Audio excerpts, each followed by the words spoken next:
Shalom, Ibu Saudara. Sekali katakan shalom. Haleluya.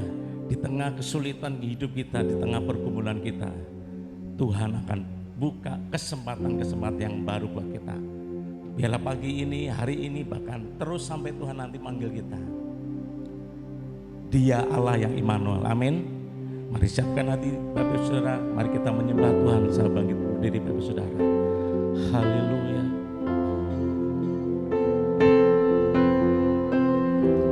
Terima kasih Tuhan.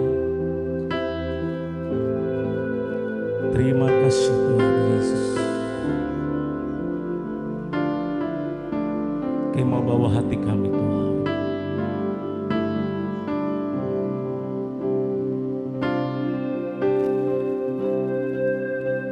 Dengan segenap hati,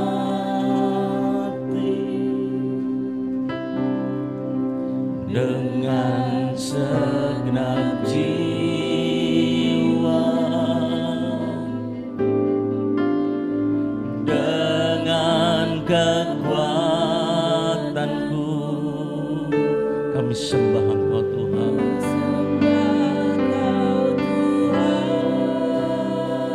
Terima kasih Yesus. Dalam kekudusan-Mu kami mau angkat tangan kami bagi-Mu Tuhan.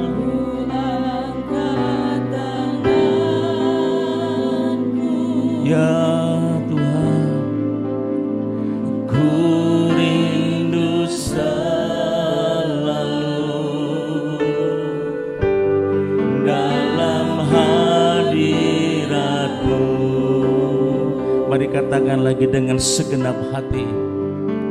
Dengan segenap hati kami mau menyembah-Mu Bapa. Dengan jiwa, oh Yesus, dengan kekuatanku kami sembah Engkau Tuhan.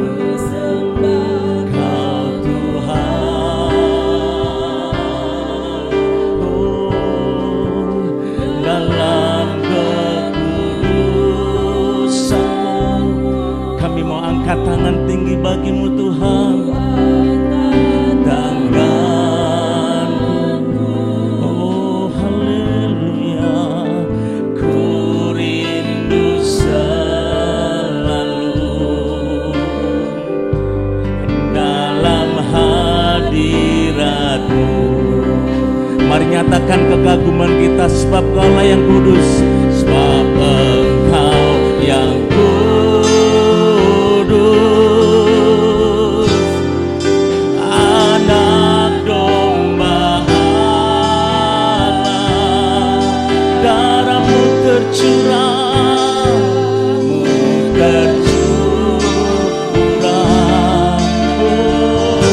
di atas Kalvari, sebab Engkau yang layak, yang layak terima pujian.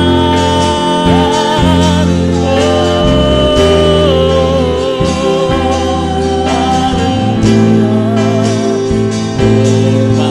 dan kuasa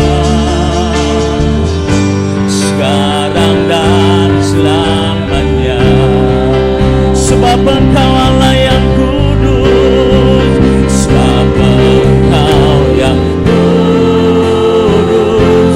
Haleluya, Anak domba Allah, darah-Mu tercurah di atas Kalvari, sebab Engkau Yesus yang layak, Engkau yang layak terima pujian, hormat dan kuasa, hormat dan kuasa sekarang dan selamanya. Hormat dan kuasa, hormat dan kuasa,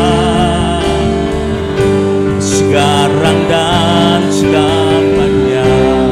Biarlah segala hormat hanya kemuliaan bagi Yesus. Hormat dan kuasa, sekarang dan selamanya. Haleluya.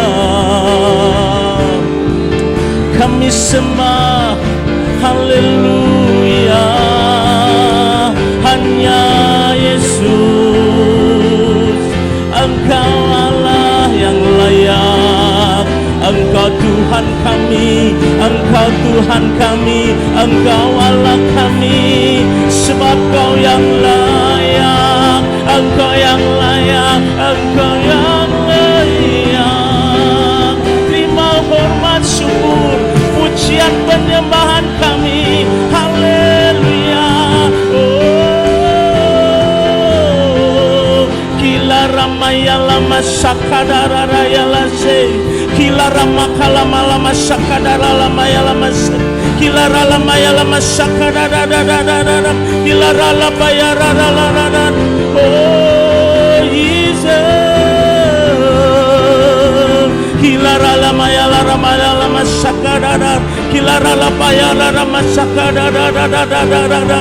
Oh kami sembah, akan Kau buka kesempatan yang baru, Kau buka jalan yang baru. Mujizat-Mu masih terjadi buat setiap kami. Ajar setiap kami menghadap Engkau, menaikkan pujian yang terbaik, bahkan yang terbaik dari hati kami. Gila raya lama ya lama gila raya lama ya lama sakadara. Haleluya, haleluya. Sebab Engkau Allah yang layak, Engkau adalah Allah yang mulia. Haleluya.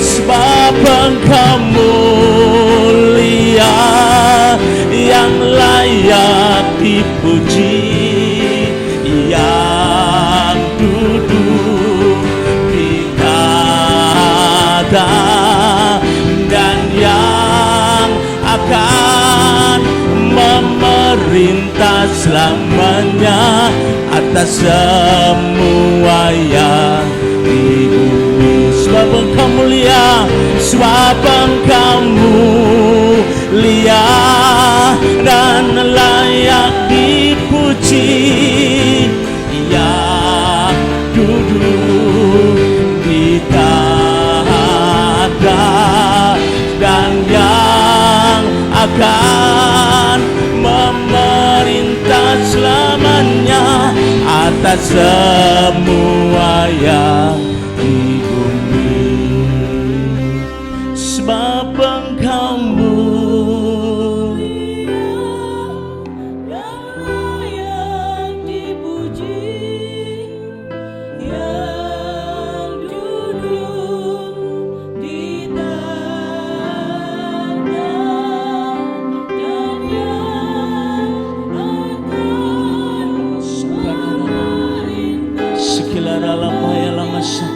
atas semua yang di bumi.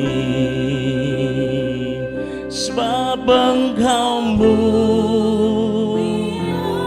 terus sembah Dia. Persoalan di depan semakin berat dan semakin berat, tapi percayalah, di dalam Yesus ada pengharapan baru, ada sukacita baru, ada jalan baru, ada kesempatan baru, karena muliakan Dia. Segala lama ya raya, sebab Engkau mulia,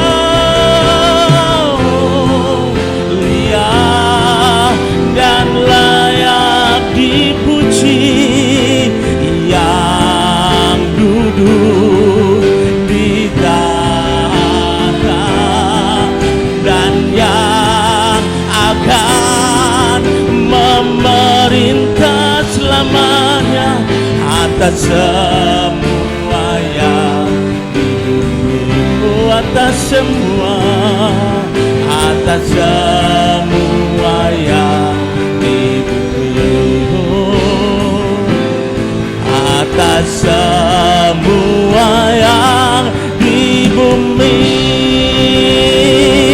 Berikan tepuk tangan bagi Yesus. Segala hormat, segala kuasa, pujian, penyembahan kita, sukacita kita, pengharapan kita, kami nyatakan di dalam Yesus Tuhan. Kami lebih dalam lagi untuk menyembah Tuhan. Bila siapa hati kami untuk kami terus menyukakan hatimu, menyenangkan hatimu Tuhan, dalam dan demi nama Yesus. Mari semua yang percaya katakan amin.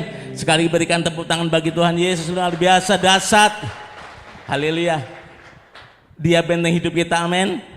Saya percaya bahwa Yesus adalah benteng hidup kita. Berikan tepuk tangan bagi Tuhan. Haleluya. Haleluya.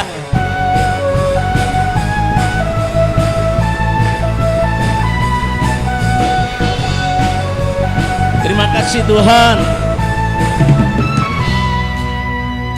Mari katakan, berjalan bersamamu, tak akan kami gondang, tak akan ku gendar.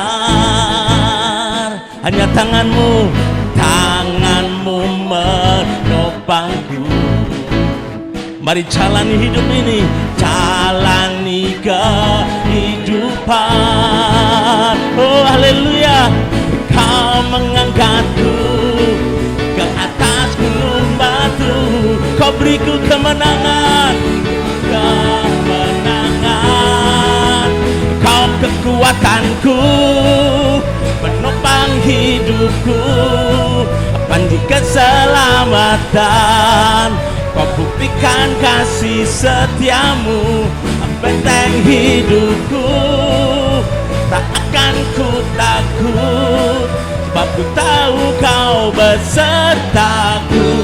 Yesus, jaminan hidupku. Terima kasih Tuhan, Kau menjadi benteng hidup kami. Mari katakan lagi dengan segenap hati, katakan, berjalan bersamamu. Mari katakan dengan iman, tak akan ku gentar, hanya tanganmu Tuhan nopangku.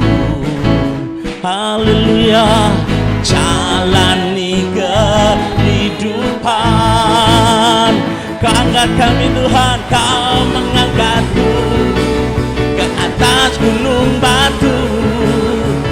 Kau beriku kemenangan, Kau kekuatanku, kuatanku, menopang hidupku, panji keselamatan.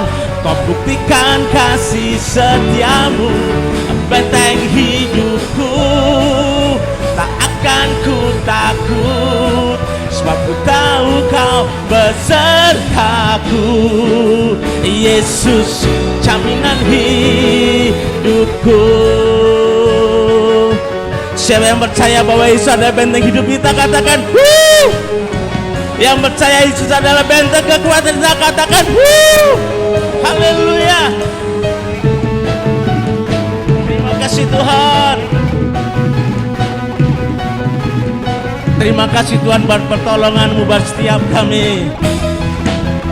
Kau kekuatanku, penopang hidupku, Dia panji keselamatan. Kau buktikan kasih setiamu, benteng hidupku. Tak akan ku kata Tuhan, sebab ku tahu Kau besertaku. Yesus, jaminan hidupku. Sekali lagi katakan, Kau kekuatanku, penopang hidupku, panji keselamatan. Kau buktikan kasih setiamu, benteng hidupku. Tak akan ku takut, sebab ku tahu Kau besertaku. Yesus jaminan hidupku. Terima kasih Tuhan. Haleluya. Sekali lagi berikan tepuk tangan bagi Yesus Tuhan. Haleluya. Silakan duduk Bapak Saudara. Haleluya. Biarlah Yesus menjadi kekuatan kita, amin. Biarlah menjadi tempat perlindungan kita, menjadi solusi hidup kita, menjadi tempat kita untuk mengadu kepada Tuhan.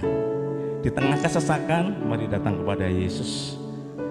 Mungkin persoalan akan menghibit kita, mengintimidasi kita, tapi percayalah Roh Kudus akan memampukan Bapak Saudara untuk menikmati kesempatan yang Tuhan berikan kepada kita. Haleluya.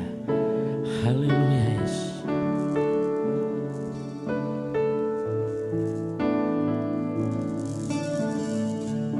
Engkaulah kekuatanku, yes Lord, tempat perlindunganku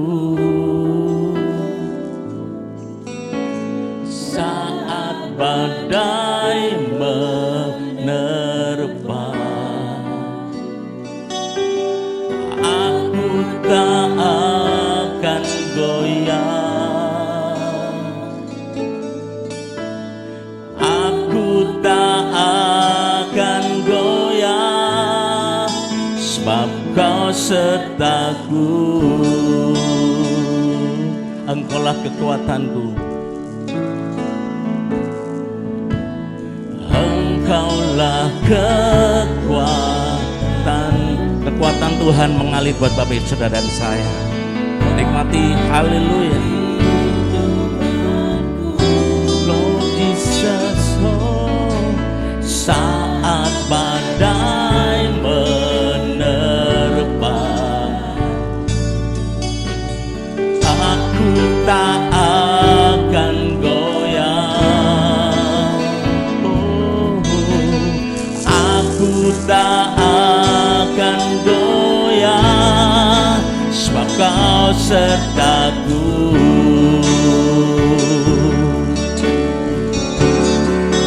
Sejauh langit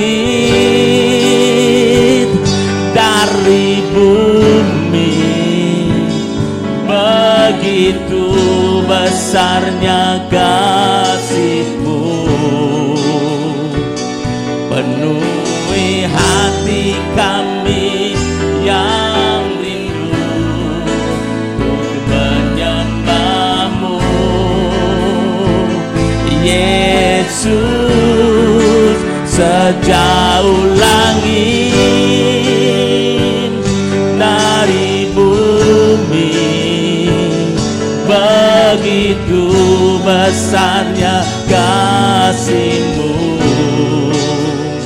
Kaulah Tuhan, kekuatanku, sukacitaku. Sejauh langit, mari setiap Bapak Saudara berdiri, Bapak Saudara. Sejauh langit dari bumi, begitu besarnya kasih-Mu, penuhi hati kami yang rindu untuk menyembah-Mu. Yesus, sejauh langit dari bumi, begitu besarnya kasih-Mu.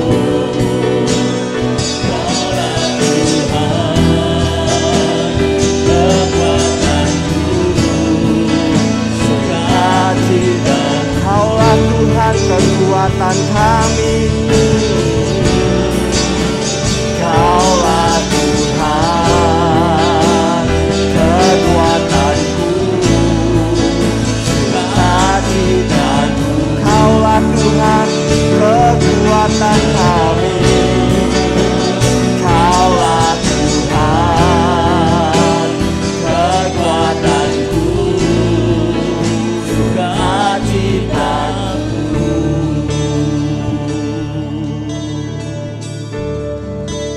kepadamu Tuhan kami berharap, hanya kepadamu kami bersandar.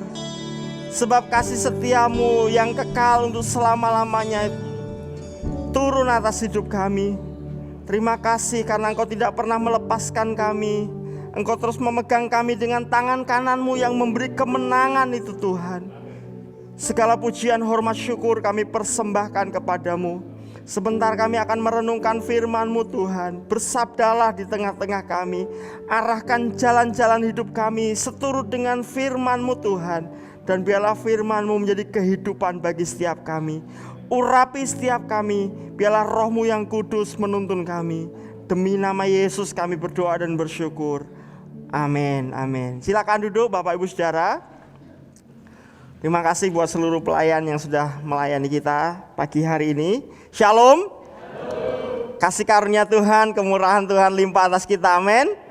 Boleh beri jempolnya ke kanan kiri Bapak Ibu Saudara. Mari kita beri salam yang terbaik. Hari ini kita diberkati Tuhan, amin. Tema firman Tuhan hari ini adalah menangkap kesempatan. Kita akan merenungkan dari Markus pasal yang ke-6 ayat 1 sampai ayat yang ke-6. Saya akan membacakan untuk kita Markus pasal yang ke-6 ayat 1 sampai ayat yang ke-6. Kemudian Yesus berangkat dari situ dan tiba di tempat asalnya, sedang murid-muridnya mengikuti dia. Pada hari Sabat ia mulai mengajar di rumah ibadat, dan jemaat yang besar takjub ketika mendengar dia, dan mereka berkata, dari mana diperolehnya semuanya itu?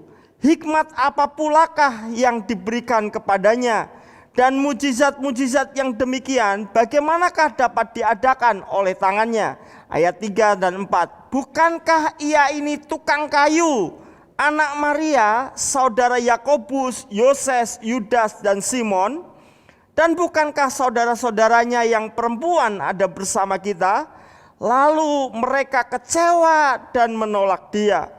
Maka Yesus berkata kepada mereka, seorang nabi dihormati di mana-mana kecuali di tempat asalnya sendiri, di antara kaum keluarganya dan di rumahnya. Ayat 5 dan 6. Ia tidak dapat mengadakan satu mujizat pun di sana, kecuali menyembuhkan beberapa orang sakit dengan meletakkan tangannya atas mereka.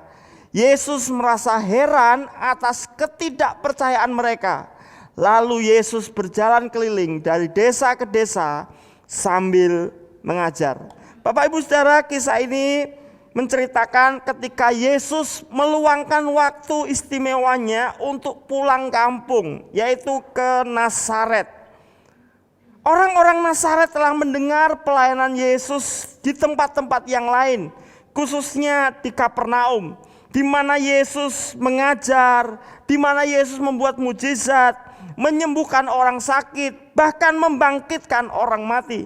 Itu sebabnya saat Yesus pulang ke Nazaret, mereka memberi kesempatan Yesus untuk mengajar. Di hari Sabat itu, Yesus mulai membuka kitab Taurat, lalu kemudian membacakan. Injil Lukas mengungkapkan dengan lebih detail peristiwa ini. Tetapi yang saya mau katakan adalah saat Yesus di Nazaret, mereka secara langsung melihat hikmat yang Yesus ajarkan. Melihat kuasa yang Yesus nyatakan. Mereka tidak hanya mendengar bahwa Yesus mengajar dan membuat mujizat di Kapernaum dan di daerah-daerah yang lain.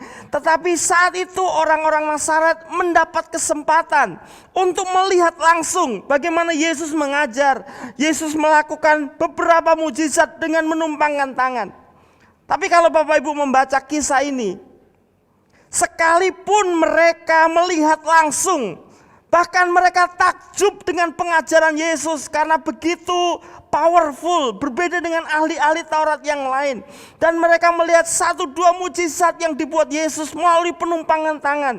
Meskipun demikian, orang-orang Nazaret tidak percaya bahwa Yesus adalah Mesias yang dijanjikan itu. Bahwa Yesus adalah juru selamat yang dinanti-nantikan itu. Injil Lukas mengungkapkan dengan lebih detail. Ketidakpercayaan mereka ditunjukkan dengan cara mereka kecewa, menolak, bahkan mengusir Yesus dan hampir-hampir membunuh Yesus. Mereka berusaha untuk membunuh Yesus. Dan firman Tuhan dengan jelas mengatakan karena ketidakpercayaan mereka, Yesus tidak dapat mengadakan mujizat. Bukan Yesus tidak mau membuat mujizat di kota Nazaret, tetapi karena ketidakpercayaan mereka, Yesus tidak dapat membuat satu mujizat pun, kecuali beberapa yang sudah dilakukan sebelumnya. Dan firman Tuhan ayat yang ke-6 berkata, Yesus merasa heran atas ketidakpercayaan mereka. Lalu kemudian Yesus melanjutkan perjalanan di tempat yang lain, ke tempat-tempat di mana orang-orang lebih siap untuk menerima mujizat Tuhan. Bapak Ibu Saudara yang dikasih Tuhan, orang-orang Nazaret mendapatkan kesempatan untuk mengalami lawatan Tuhan, mendapat kesempatan untuk mengalami berkat-berkat Tuhan. Karena firman Tuhan berkata Yesus gak cuma sekedar lewat. Yesus menyediakan waktu khusus, menyediakan waktu istimewanya bagi orang-orang di Nazaret. Yesus sengaja pulang untuk memberkati orang-orang Nazaret. Tapi karena mereka tidak percaya, lawatan Tuhan akhirnya lewat dari hidup mereka. Karena tidak percaya, mereka kehilangan kesempatan untuk mengalami kemurahan Tuhan. Tidak percaya. Bapak Ibu Saudara, iman adalah kunci untuk kita menerima berkat dan lawatan Tuhan.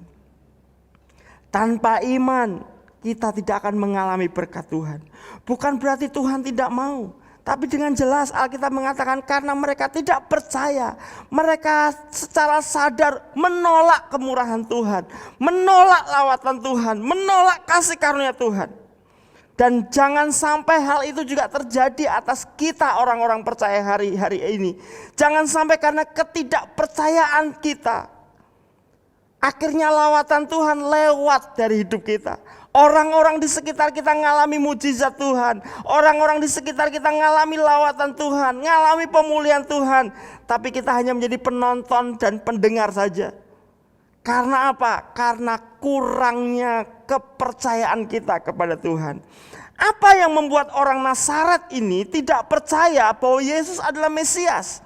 Apa yang membuat mereka tidak percaya bahwa Yesus itu Tuhan dan Juru Selamat yang sudah dinantikan itu? Kita akan belajar, saudara. Dari satu perikop ini, hal yang pertama yang kita lihat dari orang Nazaret adalah karena mereka menganggap Yesus hanyalah orang biasa. Mereka lupa bahwa Yesus memang manusia 100%, tetapi Yesus adalah Tuhan 100%. Mereka menganggap Yesus hanyalah orang biasa. Itu sebabnya mereka sulit percaya bahwa Yesus adalah Mesias yang dinantikan itu. Tapi kalau kita renungkan, sangat masuk akal bagi orang-orang Nazaret untuk menganggap Yesus hanyalah orang biasa. Saudara bisa bayangkan 30 tahun kira-kira Yesus tinggal di Nazaret itu. Mungkin beberapa pria-pria setinan bareng, betengan bareng sama Yesus. Sekolah bareng, main peta umpet bareng. Dan selama 3 tahun kira-kira Yesus tidak melakukan apapun, tidak melakukan karya-karya mujizat yang spektakuler. Tidak, Yesus menjalani hidup natural seperti masyarakat Nazaret pada umumnya. Bahkan firman Tuhan berkata, bukankah ia ini tukang kayu? Jadi Yesus bukan cuma sekedar anak tukang kayu, tetapi dia mewarisi bisnis papahnya. Dia menjadi seorang tukang kayu, dia bekerja keras, dia menjalani tanggung jawabnya sebagai seorang pria. Dan karena mereka sudah biasa bergaul dengan Yesus, melihat keseharian Yesus sebelum Yesus mulai melayani, justru karena sudah biasa, sekalipun mereka mendengar pelayanan yang spektakuler yang Yesus lakukan, mereka mendengar karya Yesus yang luar biasa, membangkitkan orang mati. Bahkan sekalipun Yesus hadir dalam komunitas mereka dan mengajar dengan begitu powerful, mereka sulit untuk menerima bahwa Yesus adalah Mesias. Itu sebabnya Yesus begitu heran, karena mujizat sudah ditunjukkan di depan mata. Hikmatnya telah dibagikan dengan begitu rupa. Tetapi mereka masih saja tidak percaya. Bapak Ibu Saudara, orang-orang Nazaret kehilangan kesempatan untuk menerima anugerah karena mereka menganggap Yesus hanyalah orang biasa. Saya ingin menggarisbawahi pagi hari ini, sesuatu yang kita anggap biasa akan kehilangan keluar biasaannya. Mungkin dari kita berkata, oh kami gak seperti orang Nazaret Pak. Kami mengaku Yesus itu Tuhan dan Juru Selamat. Kami hadir di gereja ini karena saya percaya Yesus itu Tuhan dan Juru Selamat. Amin, amin banget. Tapi persoalannya banyak dari kita yang biasa menyebut Yesus itu Tuhan, sampai kita kehilangan makna dari ketuhanan Yesus. Sadarkah kita? Ketika kita menyebut Yesus itu Tuhan, itu berarti kita mengakui bahwa Yesus itu penguasa dan pemelihara hidup kita. Tapi banyak dari orang Kristen, orang-orang yang ngakunya murid Yesus, yang menyebut Yesus Tuhan, bahkan berdoa dalam nama Tuhan Yesus. Tapi karena sudah biasa diucapkan, sudah biasa dijalani, menjadi hanya latah saja. Oh Yesus Tuhan, dalam nama Yesus. Kita menyebut Yesus Tuhan, tapi kita lupa bahwa sejatinya Yesus adalah penguasa hidup kita. Dan Yesus adalah pemelihara hidup kita. Kita lupa bahwa Yesus itu Tuhan. Itu berarti kasih-Nya tak terbatas atas hidup saudara dan saya. Kuasanya tidak terbatas atas hidup kita. Banyak orang Kristen yang menyebut Yesus Tuhan, tapi sudah mulai kehilangan keyakinan akan jaminan pemeliharaan dan perlindungan Tuhan atas hidup kita. Sehingga ketika masalah datang, sakit datang, persoalan ekonomi datang, rumah tangga ada konflik dan sebagainya, kita kemudian lupa mengandalkan Tuhan dalam hidup kita. Kita coba cari jalan sendiri, kita berpikir sendiri, kita mengambil keputusan sendiri. Padahal kita mengaku Yesus Tuhan atas hidup kita. Masihkah kita datang kepada Tuhan ketika kita mengharapkan perlindungan darinya? Bapak Ibu Saudara, kita menyebut Yesus Tuhan, tapi seringkali kita lupa karena sudah terlalu biasa, latah dalam mulut kita, bahwa Dia adalah penguasa tunggal atas hidup kita. Seharusnya kalau kita mengaku Yesus itu Tuhan, kita sungguh-sungguh menghormati Yesus. Yesus berkata, Nabi seringkali tidak dihormati di kampungnya sendiri. Dan jangan-jangan Yesus tidak dihormati di kalangan umatnya sendiri. Kalau kita menyebut Yesus Tuhan, seharusnya kita hidup takut akan Tuhan. Kita takut berbuat dosa. Tapi biar kita merefleksi hari ini. Apakah kita seperti orang-orang Nazaret itu? Karena sudah terbiasa menyebut Yesus Tuhan. Tapi kita lupa bahwa Dialah jaminan hidup kita. Kemana ketika kita sedang menghadapi pergumulan? Bagaimana ketika kita mengambil pilihan-pilihan hidup? Apakah kita sungguh-sungguh mengandalkan tuntunan Tuhan? Berharap Tuhan yang menuntun jalan-jalan kita? Atau kita mulai sibuk ke kanan ke kiri mencari jalan sendiri. Ketika kita terhimpit begitu banyak masalah, apakah kita sungguh-sungguh datang dan berharap, percaya penuh bahwa Tuhan pasti memelihara dan menolong saya?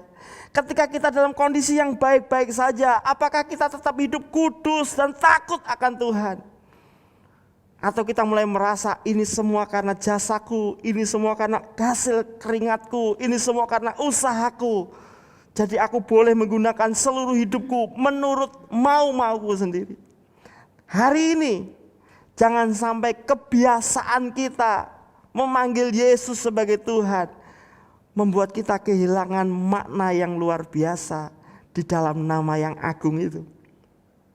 Berapa banyak kita yang biasa menyebut diri kita sebagai anak-anak Allah, sampai lupa hidup menurut karakter Allah sebagai Bapa kita. Kalau kita menyebut diri kita anak-anak Allah, berarti seharusnya kita sadar hidup kita ini merepresentasikan nama baik Bapa kita di surga. Kita lupa menjaga kehormatan Tuhan kita sebagai Bapa kita karena sudah biasa. Nah, hati-hati Bapak Ibu Saudara, karena sudah biasa. Jadi orang Kristen sudah 5 tahun, 10 tahun, 20 tahun, bahkan lahir jebret sudah bisa bilang haleluya mungkin. Itu membuat kita menjadi biasa. Kita sudah biasa menjalankan rutinitas keagamaan kita. Sudah biasa baca Alkitab, sudah biasa berdoa, sudah biasa pergi ke gereja kebaktian, sudah biasa puasa. Sampai akhirnya kita nggak dapat apa-apa dari kebiasaan kita. Kita sudah kehilangan keluar biasaan saat kita membaca Alkitab. Kita sudah kehilangan keluar biasaan saat kita melipatkan lutut dan berdoa kepada Tuhan. Ada nggak di antara kita yang doa, mau makan doa, terus kemudian waktu mau makan mikir lagi, aku sudah doa belum ya? Nah, kalau sudah begitu biasanya doanya berarti cuma lames, saudara. Loh, saya juga sering kali ngalami gitu.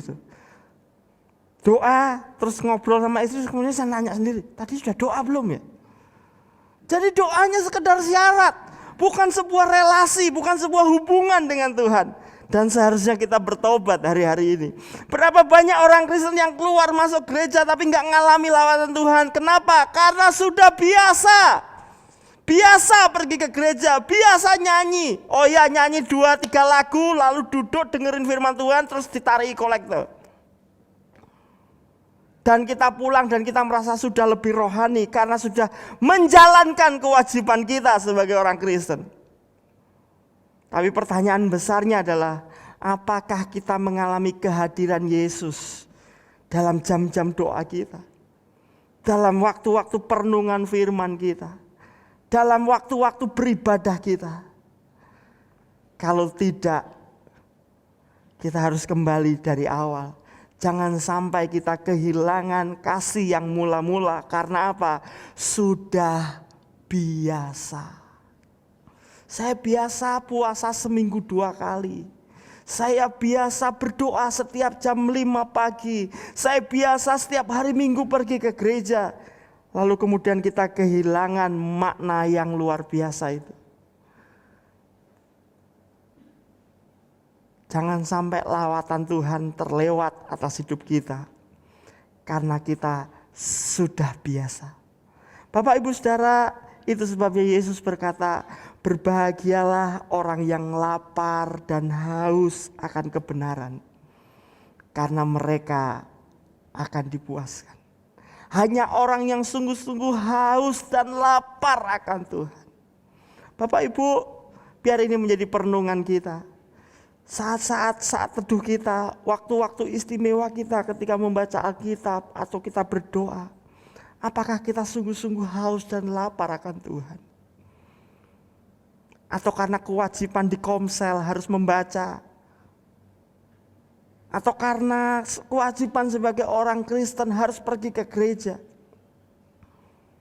Nanti kalau nggak pergi ke gereja rasanya piye gitu. Meh piknik rasanya masih ada ganjelan gitu. Jadi wes lunga gereja sik. Itu baik, membangun rutinitas itu baik. Karena butuh disiplin untuk bisa melakukan itu.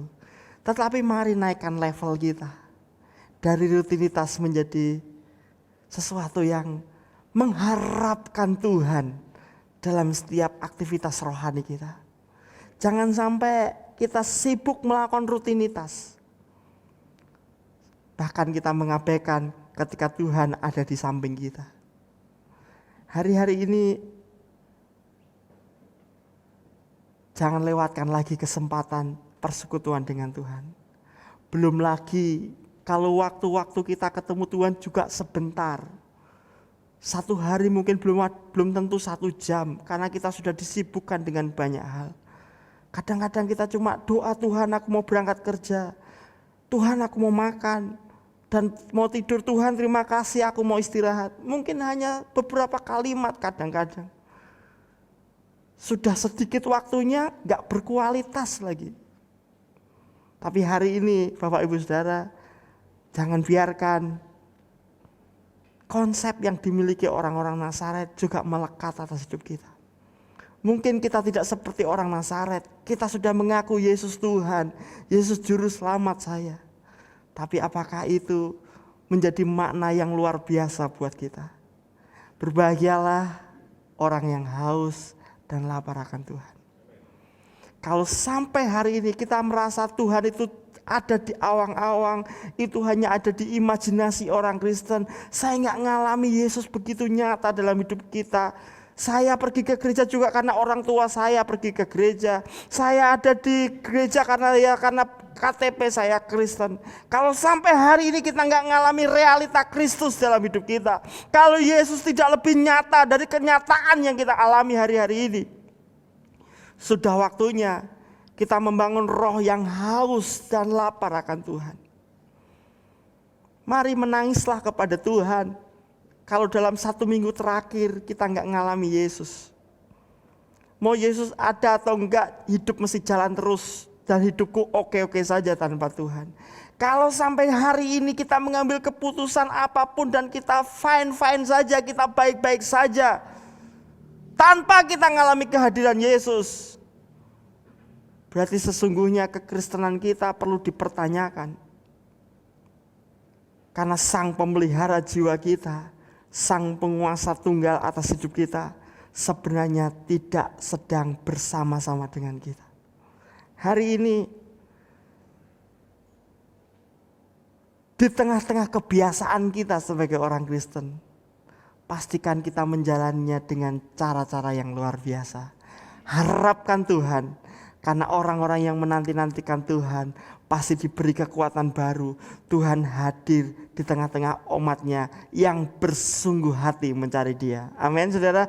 Hal yang kedua, kenapa mereka sulit untuk menerima Yesus, tidak percaya bahwa Yesus adalah Mesias? Karena mereka telah menciptakan Mesias sendiri. Firman Tuhan berkata, lalu mereka kecewa dan menolak Dia. Bapak Ibu Saudara, Musa dan para nabi sebenarnya sudah mengungkapkan tentang seperti apa Mesias yang dijanjikan itu. Dia dari keturunan Yehuda, dia akan mengalami seperti ini. Begitu detail sebenarnya Alkitab menggambarkan tentang kehadiran Sang Mesias. Bahkan bagaimana dia lahir, bagaimana proses jalan hidupnya, dan seterusnya dan seterusnya. Perjanjian Lama menulis dengan detail tentang Sang Mesias yang dijanjikan itu. Dan Yesus sungguh-sungguh menggenapkan seluruh nubuatan yang tertulis dalam Perjanjian Lama.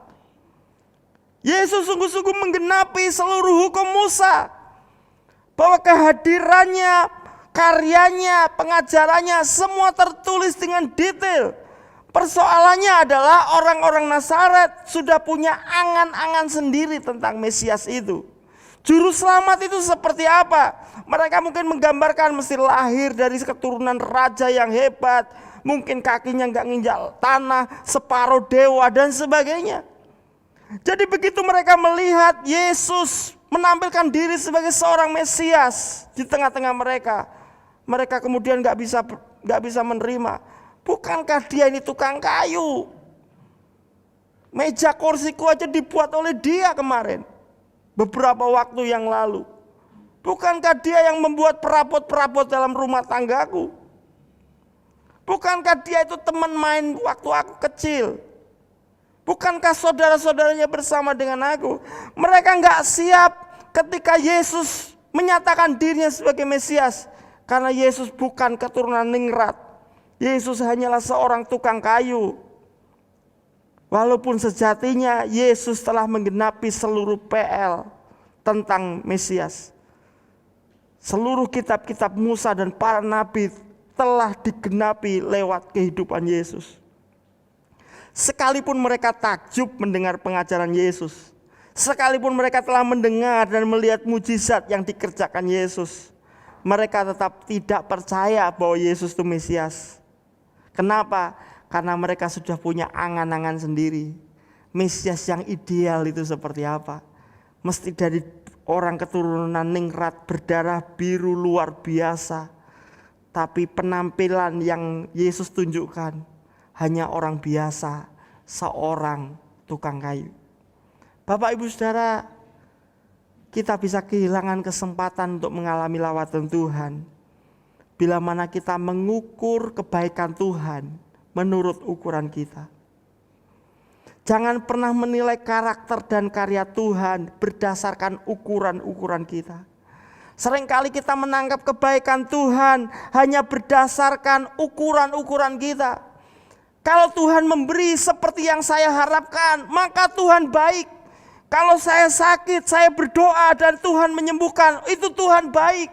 Kalau saya sedang dalam masalah keuangan dan saya datang kepada Tuhan dan Tuhan memberi terobosan keuangan, maka Tuhan baik.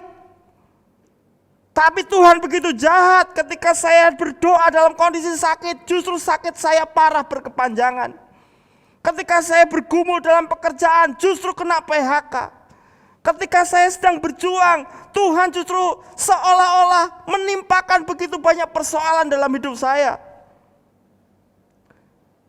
Jika apa yang Tuhan lakukan sesuai dengan harapan kita, lalu kita kemudian berkata, Tuhan itu baik. Tetapi ketika Tuhan bertindak tidak seperti yang kita harapkan, kita dengan cepat berkata, Tuhan itu jahat. Tuhan gak sayang sama kita. Bapak Ibu Saudara yang dikasihi Tuhan, kita tidak pernah tahu jalan hidup kita secara utuh. Hanya Tuhan yang tahu karena Dia adalah Sang Alfa dan Omega. Dia tahu persis jalan-jalan hidup kita. Dan yang luar biasa adalah kasih setianya atas kita kekal untuk selama-lamanya. Kadang-kadang kita ada dalam lembah bayang-bayang maut, lembah kekelaman. Kita gak boleh segera berkata bahwa Yesus Tuhan itu jahat. Bukan, Dia gembala yang baik. Lembah kekelaman mah cuma lewat untuk masuk ke padang rumput berikutnya. Kita gak akan sampai ke padang rumput berikutnya dengan rumput yang hijau dan air yang tenang kalau Sang Gembala Agung tidak membimbing kita melewati lembah kekelaman itu. Yang penting buat kita adalah mari belajar percaya kepada karakter Allah kita, bahwa kasih setianya kekal untuk selama-lamanya. Apapun situasi yang diizinkan terjadi atas hidup kita, itu karena Tuhan baik dan Tuhan merancangkan yang terbaik buat saudara dan saya. Kita harus percaya bahwa kuasanya tak terbatas atas hidup kita. Bahkan kalau kita jatuh, Tuhan tidak akan biarkan kita jatuh sampai tergeletak. Kalau toh diizinkan, Tuhan akan mendampingi kita di sana. Kuasanya tak terbatas atas hidup kita. Bukan Tuhan yang harus menyesuaikan dengan pikiran kita, tetapi pikiran, perasaan dan kehendak kita lah yang harus menyesuaikan dengan rancangan Tuhan. Bapak Ibu Saudara, apapun kondisi yang kita hadapi hari-hari ini, mari fokus pada kasih setia Tuhan. Fokus kepada janjinya dalam firman Tuhan, bukan pada situasinya. Mari percayai bahwa Allah itu mengasihi kita dan menyediakan yang terbaik buat kita. Mari belajar percaya dan mengasihi Tuhan sepenuh hati. Meskipun kita gak tahu rancangan Tuhan secara utuh, percayalah ujungnya pasti kebaikan buat orang-orang yang sungguh-sungguh mengasihi Dia. Seringkali kita berhenti di tengah jalan karena kita merasa bahwa aku berjuang sendirian. Dulu aku berdoa pengen dapat kerjaan, setelah dapat kerjaan kok situasinya gak seperti yang kuharapkan. Bukankah dulu ketika kita minta pekerjaan kita minta kepada Tuhan? Dan ketika kita mendapatkan kita juga percaya bahwa itu Tuhan yang menuntun kita. Tapi ketika Tuhan izinkan sedang memproses karakter kita, sedang membentuk kepribadian kita untuk menjadi pribadi yang lebih unggul, mungkin lewat teman kerja kita, lewat customer kita, lewat atasan kita, kita mulai berpikir bahwa ini tidak baik. Dan kita segera mengambil pilihan kita sendiri. Kita keluar dari komitmen kita. Dulu waktu masih single kita berdoa, Tuhan beri jodoh buat saya. Saudara sungguh-sungguh mendoakannya. Dan ketika Tuhan berikan pasangan hidup buat kita, berjalannya waktu kita mulai melihat ini gak cocok buat saya. Tidak seperti yang saya harapkan. Padahal dulu waktu ditanya sama hamba Tuhannya, sudah yakin Pak 100%. Apa enggak salah teman-temanmu bilang salah? Itu teman-teman yang buta Pak, saya enggak. Tapi ketika menjalani hidup kita mulai berkata, Tuhan menakdirkan saya untuk menderita dalam rumah tangga. Sopo sih ngomong? Bapak Ibu Saudara, kalau kita percaya bahwa Tuhan yang menuntun kita, mari terbukalah dengan cara Tuhan melawat kita. Bukankah ketika Tuhan memberi impian yang besar kepada Yusuf, jalan hidup Yusuf tidak langsung naik, tapi justru mengalami penyusutan demi penyusutan. Dari anak konglomerat menyusut menjadi budak, menjadi seorang nabi, menjadi orang yang betul-betul ditenggelamkan dari kehidupan. Tapi tiba-tiba Tuhan memunculkan sedemikian rupa. Buktikan bahwa kita emas, sehingga di tengah lumpur pun kita tidak kehilangan kualitas kita. Dan itu butuh digosok, itu butuh disikat, itu butuh dibakar oleh Tuhan. Ketika proses-prosesnya berat, mari belajar untuk tetap mempercayai Tuhan, untuk tetap mengasihi Tuhan sepenuh hati. Sebab kalau enggak saudara, iblis akan mulai masuk dan mengintimidasi pikiran perasaan kita. Katanya Tuhanmu baik, kok sakit gak sembuh-sembuh.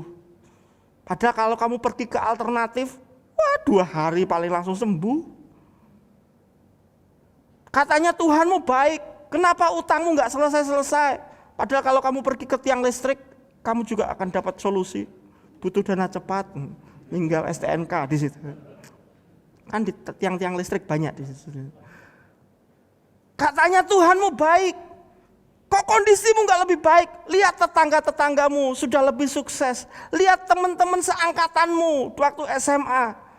Dulu kamu juara kelas, yang paling goblok aja sekarang duitnya banyak dari kamu. Udah cari pesugihan aja. Itu mungkin gara-gara imanmu kamu gak dapat promosi. Bapak Ibu Saudara, berapa banyak dari kita ketika kita mulai setengah percaya, setengah hati mengasihi Tuhan, iblis mulai masuk dan merusak pikiran perasaan kita untuk membunuh iman kita. Padahal kita tahu bersama bahwa iman adalah pintu buat kita untuk mengalami lawatan Tuhan. Hari-hari ini mungkin terasa gelap, awalnya terlalu gelap, tidak ada jalan keluar. Mungkin kita seperti Yusuf yang ada di penjara bawah tanah, gak bisa lihat jalan keluar, gak bisa lihat masa depan. Tapi Yusuf percaya bahwa orang boleh merancangkan yang jahat kepadaku, tapi Tuhan merancangkan yang terbaik buat aku. Dan Tuhanku hidup, dia masih bersama-sama dengan aku. Bosku boleh gak adil sama aku, tapi bukankah bos di atas segala bos selalu bersikap adil? Hari ini mungkin tidak terbayarkan jerih lelahku, tapi kemudian hari mungkin akan dibayar lunas. Kalau toh tidak, berarti disimpan untuk anak cucuku. Selesai. Hari-hari ini mungkin apa yang aku kerjakan tidak dihargai oleh banyak orang. Bahkan orang-orang mau menghargai kita juga ditutup oleh Tuhan seolah-olah. Kok Tuhan tuh kebangetan toh? Kok Tuhan tuh jahat? Jangan-jangan itu cuma tabungan buat anak cucu kita. Ngerti-ngerti anak cucu kita ngalami kemuliaan luar biasa tanpa berbuat apa-apa. Karena mereka tinggal ngunduh dari apa yang kita tabur hari ini. Kita gak pernah ngerti. Bagian kita adalah percaya dan lawatan Tuhan akan nyata atas hidup kita. Ibrani pasal yang ke-11 ayat yang ke-6, firman Tuhan berkata, tetapi tanpa iman tidak mungkin orang berkenan kepada Allah. Sebab barang siapa berpaling kepada Allah, ia harus percaya bahwa Allah ada dan bahwa Allah memberi upah kepada orang yang sungguh-sungguh mencari Dia. Wow, kalau kita Mau melihat lawatan Allah, firman Tuhan berkata, tanpa iman orang tidak mungkin mengalami lawatan Tuhan. Imannya mesti apa? Percaya bahwa Allah itu ada. Tuhan boten sare, Tuhan tidak tidur. Seberat apapun jalan yang kita hadapi, seberat apapun jalan yang kita hidupi, Allah ada. Dan yang menarik adalah Allah memberi upah. Tuhan gak pernah utang, Bapak Ibu Saudara. Berapa dari kita mungkin sedang betul-betul ngeluh, Pak, masa-masa pandemi ini kerjaannya tambah banyak, gajinya malah dipotong. Ya ini antara bos dan karyawan semua sedang berjuang.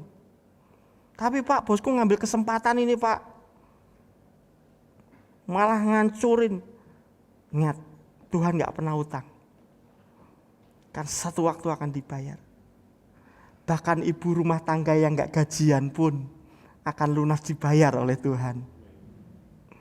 Pak, saya ini di rumah nggak dibayar, pembantu aja di sehari mahal, suamiku nggak bilang terima kasih aja enggak, saya cuma jadi mengabdi, malah kayak pembantu di rumah. Jadilah istri yang terbaik, karena Tuhan nggak pernah utang sama kita. Jadilah suami yang terbaik, jadilah orang tua yang terbaik, karena Tuhan nggak pernah utang sama kita. Tuhan selalu memberi upah kepada siapa? Orang yang sungguh-sungguh. Berbahagialah orang yang haus dan lapar akan Tuhan. Orang yang sungguh-sungguh menanti-nantikan Tuhan. Orang yang haus sama Tuhan. Ngalami. Tapi kalau enggak sungguh-sungguh, Yesus lewat, ya lewat begitu saja. Bahkan ketika Yesus melawat, kita cuma lewat. Karena kita enggak bisa nangkap hadirat Tuhan. Ada seorang bernama Dr. Mark. Dr. Mark ini seorang dokter spesialis kanker yang terkenal di Eropa pada waktu itu. Satu waktu dia diundang untuk mengisi sebuah seminar dan sekaligus menerima penghargaan sebagai seorang dokter spesialis kanker yang memberi kontribusi banyak hal. Dr. Mark memenuhi undangan itu, tapi dalam perjalanannya ketika dia naik pesawatnya ada masalah sehingga harus mendarat darurat di kota yang berbeda. Begitu mendarat, diinformasikan bahwa pesawat berikutnya yang akan mengantar ke kota tujuan itu baru besok. Padahal seminarnya hari ini. Kemudian Dr. Mark mengambil keputusan untuk menyewa mobil melakukan perjalanan darat, karena nunggu besok berarti lewat acara. Saudara, dia pinjam mobil sewaan, dia setiri sendiri untuk menuju kota yang seharusnya dia berada. Tapi di tengah jalan, hujan begitu lebat, badai begitu kuat, dan GPS-nya mati. Pak dokter biasanya ada sopirnya, ini nyetir sendiri. Kalau organ tubuh manusia mungkin dihafal, tapi kalau peta mungkin jadi kesulitan, dan itu terjadi atas Dr. Mark. Dia tersesat di sebuah kampung, di sebuah desa, dan dia bingung mau kemana ini. Hujan deras, GPS mati, dan dia merasa waduh tersesat. Akhirnya dia melihat sebuah rumah, dia minggir ke rumah itu, masuk ke rumah itu. Ngiyup saudara. Sekalian mau pinjam telepon. Dia disambut oleh seorang ibu, dipersilakan masuk. Disajikan minuman hangat, kue kecil. Dia begitu bersyukur. Lalu ketika dia bilang, "Bu, boleh pinjam telepon?" "Maaf Pak, kami nggak punya telepon." Wah, Dr. Mark frustrasi di situ. Di ruang tamu sambil minum air, minum hangat, tapi sambil mikir ini piye. Di tengah-tengah kefrustrasian itu, yang punya rumah minta izin. "Permisi ya Pak, saya tinggal. Karena saya komitmen, saya mau berdoa di samping ranjang anak saya." Wih, Dr. Mark kaget. Kemudian dia penasaran. Dia tunggu ibu itu berdoa. Dia lihat ibu itu mendekati sebuah ranjang, ternyata anaknya sakit di situ. Ibu itu berdoa sekian waktu. Dan setelah ibu itu selesai berdoa, dokter Mark menghampiri. Anaknya sakit apa? Anak saya kena kanker. Apa yang ibu lakukan? Sudah mengusahakan? Sudah.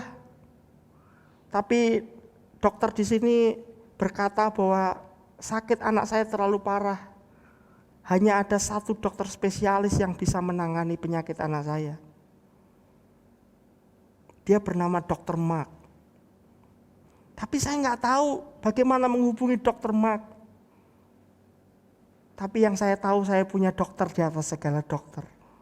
Itu sebabnya saya berjanji kepada anak saya, setiap jam-jam tertentu saya akan berdoa di samping anak saya. Untuk minta supaya anak saya dapat dipertemukan dengan Dr. Mark. Kemudian Dr. Mark penasaran, berapa lama Anda berdoa? Saya sudah berdoa beberapa bulan. Apakah kamu yakin dengan doamu? Tuhan mendengar. Aku percaya Tuhan tidak pernah salah, Tuhan tidak pernah terlambat. Itu sebabnya setiap hari di jam tertentu saya selalu ada di dekat ranjang anak saya dan saya selalu berdoa, Tuhan pertemukan anak saya dengan Dr. Mark. Entah bagaimana caranya.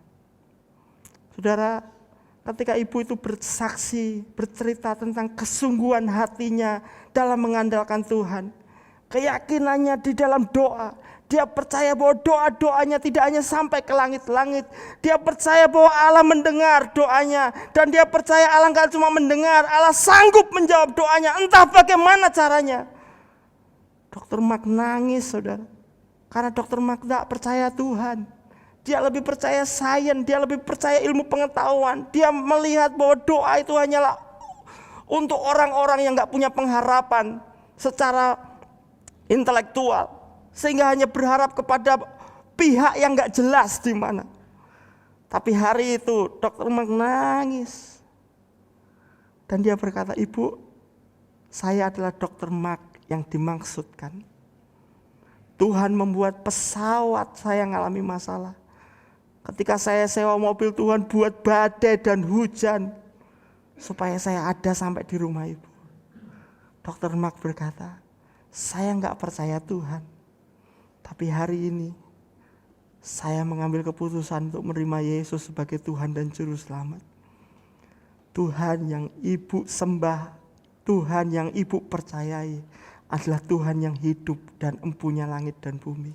Selama ini saya hanya mengunggulkan intelektual saya, keahlian saya. Tapi ternyata keahlian saya gak cukup untuk membuat pesawat itu sampai ke tujuan. Tidak cukup untuk membuat saya sampai ke tempat di mana saya seharusnya. Tuhan sanggup membelokkan arah hidup saya untuk bertemu dengan Ibu. Bapak Ibu Saudara, ketika ada seorang wanita, seorang ibu yang tidak punya apa-apa, tidak punya siapa-siapa, tetapi hanya punya Tuhan. Dan ibu ini bersungguh hati menanti-nantikan Tuhan. Tuhan hadir dan melawat umatnya. Jangan biarkan persekutuan kita dengan Tuhan hanya sekedar rutinitas yang membuat kita kehilangan keluar biasaan Tuhan. Jangan biarkan jam-jam waktu teduh kita, jam-jam doa, jam-jam baca Alkitab, jam-jam ke gereja itu menjadi sesuatu yang sangat biasa sampai kita gak sadar ketika Tuhan hadir dalam hidup kita. Dan mari jadikan waktu-waktu istimewa kita dengan Tuhan sebagai kesempatan yang luar biasa untuk mengalami Tuhan lebih lagi. Mari terbukalah dengan bagaimana Tuhan melawat kita. Tuhan punya 1001 cara untuk menolong kita. Jangan batasi Tuhan dengan angan-angan kita dan logika kita. Terbukalah, sebab Allah sanggup melawat kita dengan cara-cara yang tidak pernah kita duga sebelumnya. Sadari apapun kondisinya, asal Tuhan bersama dengan kita, kita pasti muncul sebagai pemenang dan mengalami keluar biasaan bersama dengan Tuhan. Sama-sama bangkit berdiri, kita datang kepada Tuhan. Sebab aku percaya bukan karena melihat, namun karena firman-Mu yang selalu digenapi di hidupku. Ku percaya bukan karena melihat, namun karena firman-Mu tiada pernah sebab aku percaya, bukan karena melihat, namun karena firman-Mu yang selalu digenapi di hidupku. Ku percaya, bukan karena melihat, namun karena firman-Mu tiada pernah berubah. Mari nyanyikan lagu ini dari awal.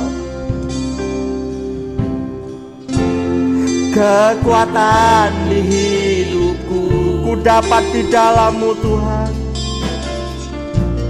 Ku dapat di dalam-Mu, Kau teguhkan hatiku.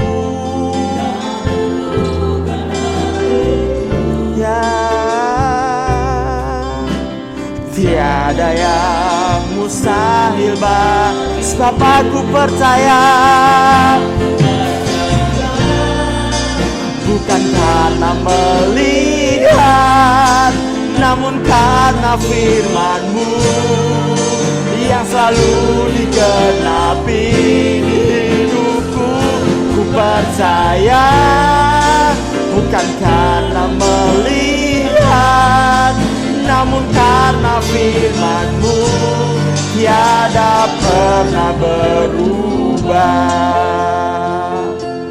Hari ini mari jadikan kesempatan ibadah kita bukan hanya sekedar kebiasaan keagamaan kita, tapi biarlah ini menjadi waktu istimewa kita untuk mengalami Tuhan. Dia ada di tengah-tengah kita.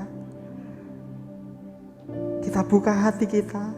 Tuhan, aku gak tahu bagaimana caranya Engkau melawat, bagaimana caranya Engkau menolong. Yang aku tahu bahwa kasih setiamu kekal, bahwa kuasa-Mu tak terbatas, bahwa Engkau selalu menolong kami tepat pada waktunya. Bahkan dalam lembah kekelaman pun kami akan melihat terang-Mu manakala Engkau bersama dengan kami. Sebab aku percaya, bukan karena melihat, namun karena firman-Mu yang selalu digenapi di hidupku. Ku percaya, bukan karena melihat, namun karena firman-Mu tiada pernah. Sebab aku percaya, bukan karena melihat, namun karena firman-Mu yang selalu digenapi di hidupku. Ku percaya, bukan karena melihat, namun karena firman-Mu tiada pernah berubah. Namun karena firman-Mu tiada pernah berubah.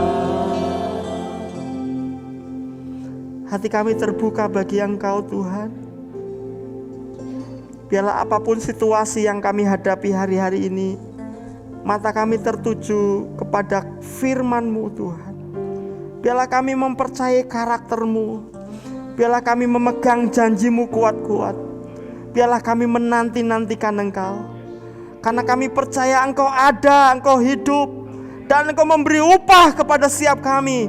Orang yang sungguh-sungguh mencari Engkau, orang yang sungguh-sungguh menanti-nantikan Engkau. Kami gak mau kehilangan iman dan pengharapan kami kepada Engkau. Dan kami percaya Engkau sudah menyediakan yang terbaik bagi kami. Goreskan firman-Mu dalam hati kami, kuatkan dan teguhkan kami. Kami membawa persembahan persepuluhan kami kepada Tuhan. Kiranya Tuhan yang menguduskan. Boleh kami gunakan untuk kemuliaan Tuhan. Kami memberi karena kami menghormati Engkau, dan kami mau mentaati firman-Mu. Bentar kami pulang ke rumah kami masing-masing. Kami pulang dengan sukacita, sebab berkat Tuhan bersama-sama dengan kami. Mari kita menerima berkat Tuhan. Tuhan memberkati engkau dan melindungi engkau. Tuhan menyinari engkau dengan wajah-Nya dan memberi engkau kasih karunia. Tuhan menghadapkan wajah-Nya kepadamu dan memberi engkau damai sejahtera. Kekasih-kekasih Tuhan, mari pulang dengan membawa anugerah dari Allah Bapa, kasih sayang dari Tuhan Yesus Kristus dalam persekutuan Roh Kudus menyertai kita hari ini sampai selama-lamanya. Di dalam nama Tuhan Yesus Kristus. Amin.